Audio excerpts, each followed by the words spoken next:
Have you ever painted something you love just to watch someone try to erase it? Have you ever ignored a fine so petty it felt like a personal insult? Have you ever smiled politely while someone threatened your freedom knowing exactly how badly they were about to screw themselves?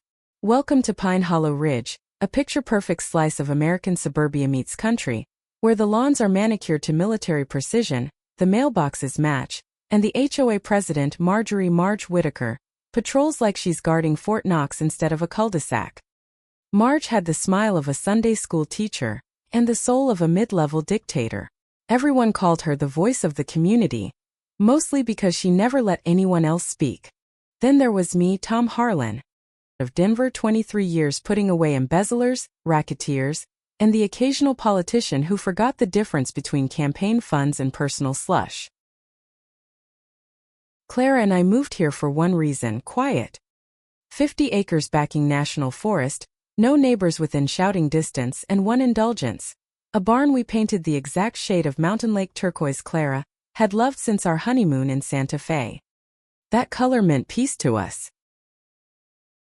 The first letter arrived in a cream envelope with a gold-embossed HOA logo that probably cost more than my monthly feed bill. Non-compliant exterior hue. Immediate correction required. I read it aloud to Clara over coffee.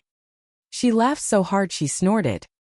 Tell them turquoise is an earth tone if you squint. I tossed it in the drawer labeled entertainment. They didn't stop. $250 for excessive livestock visibility, my 2 horses, $375 for unauthorized reflective surfaces, the barn again, $800 for aesthetic disruption impacting property values. I never paid. Just kept sipping coffee on the porch, watching deer graze while Marge's golf cart motor grew louder each week. She escalated the way petty tyrants do, slowly, then all at once. First came the citizen observers, a rotating cast of bored retirees with clipboards and smartphones, parked at the edge of my access road snapping photos of everything from my feed bins to Clara's wildflower patch. I waved every time. They pretended not to see me. Then the letters turned nasty, result in lien placement and referral to county enforcement. Still no jurisdiction. Marge knew my deed predated their covenants by 40 years, but facts never stopped a woman convinced God personally appointed her to enforce TOPE. Clara started sleeping lighter. I kissed her forehead. Let them watch. Free. The morning everything changed started ordinary. I was repairing a gate when 3 black SUVs rolled up my private drive like they owned it. No sirens but flashers pulsing behind tinted glass. 4 men jumped out wearing matching black polo shirts, plastic badges dangling from lanyards, one carrying zip-tie cuffs that looked like they came from a Halloween superstore. Thomas Harlan, the lead guy barked, chest puffed. You're under detention for repeated violation of Pine Hollow Ridge community standards and active resistance to lawful compliance orders. I set the post-hole digger down slowly. Lawful orders from who exactly? Pine Hollow Compliance Authority, he said like it was a federal agency. Step forward. Them. Clara appeared on the porch, phone already recording. Tom. Stay there, sweetheart, I called, voice calm. Inside, that old courtroom ice was spreading through my veins. The second guy stepped closer, cuffs clicking. This is your final warning. I looked at the badge, literally a sticker glued to cheap plastic. Son, I said softly, you just committed felony impersonation of a peace officer in the state of Colorado. Statute 18-8-112. Minimum Class 5 felony. He froze. Set the lead like maybe they hadn't read the fine print on their Craigslist gig. That's when Marge's silver Lexus eased to a stop at the gate. She didn't get out, just watched through designer sunglasses, lips pursed like she was judging a pie contest. Before anyone could decide whether to cuff or run, red and blue lights crested the hill. Sheriff's cruiser slid to a perfect stop, gravel popping. Out stepped Sheriff Dana Morales, someone I'd mentored when she was a green deputy prosecutor 15 years earlier. She didn't rush. And resting near her real Glock. Morning, gentlemen. she said pleasantly. Badges and IDs. They fumbled. Plastic shield. Dana picked it up, turned it over and snorted. Pine Hollow Compliance Authority? Looks like something my kid made in art class. She glanced at me. Tom, you good. Peachy, I said. Leaving. Dana's eyes hardened. Felony impersonation, trespass, and conspiracy to commit false imprisonment. Hands behind your backs. The lead guy stammered. This is HOA business. This is Colorado Criminal Code, Dana cut in. And you picked the wrong retired prosecutor to play dress-up with. Marge's Lexus reversed so fast it fishtailed. She didn't look back. Word spread faster than a brush fire in August. HOA hires fake cops to arrest retired Fed prosecutor on his own land. Local news ate it up. And on HOA letterhead. Isolated incident involving overzealous contractors. No official involvement. Nobody bought it. The next phase was pure desperation. Overnight, flyers appeared stapled to my fence posts. Grainy photos of me captioned Community Terrorist Refuses Basic Standards. Someone had photoshopped a balaclava on my face. Classy. Clara found one fluttering in the driveway. Her hands shook. Property at night, Tom. I pulled her close. Nuisance to felony harassment.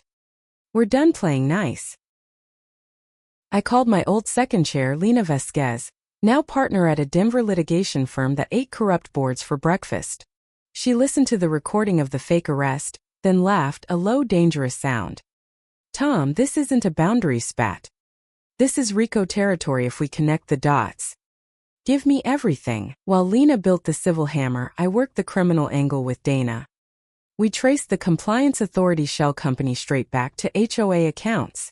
Marge had diverted $18,000 in dues to rent SUVs, buy costume gear, and hire 4 ex-security guards with questionable resumes. One had a prior for fraud.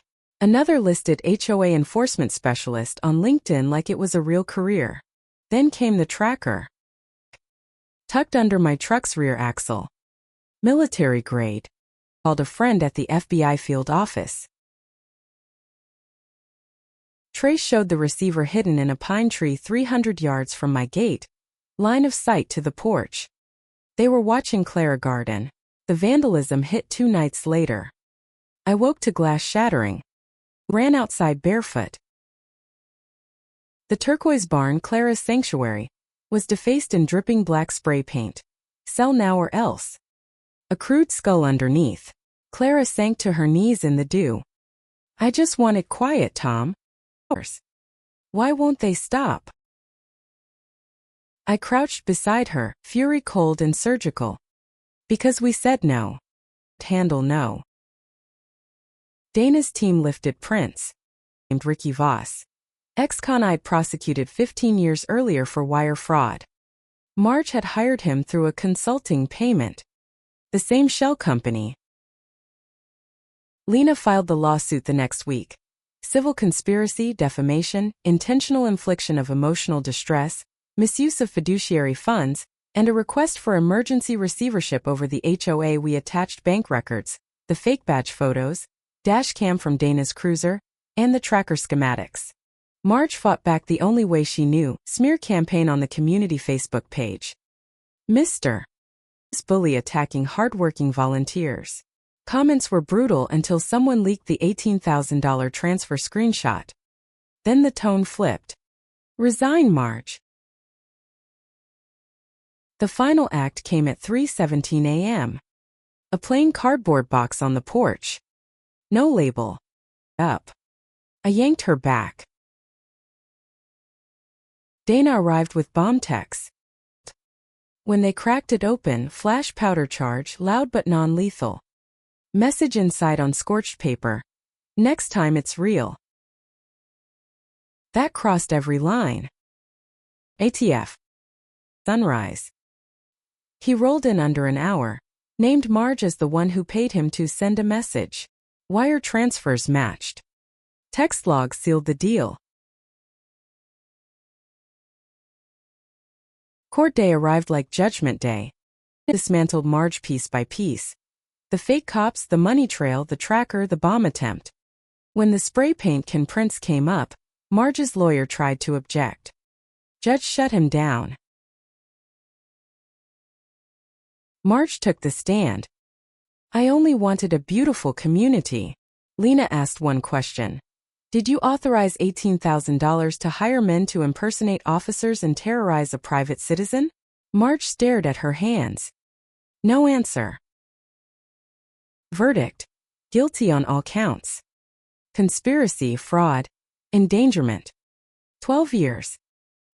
The HOA was placed under state receivership, covenants rewritten, board dissolved. Pine Hollow Ridge became voluntary overnight. 2 months later, Clara and I repainted the barn. Same turquoise. Dana stopped by with coffee and news. The state AG's office was investigating 3 other HOAs with similar compliance shells. My phone rang more than it had in retirement. Clara looked at me over the porch rail one evening, sunset painting her face gold. You missed the fight? I smiled. Thinks they can take what isn't theirs.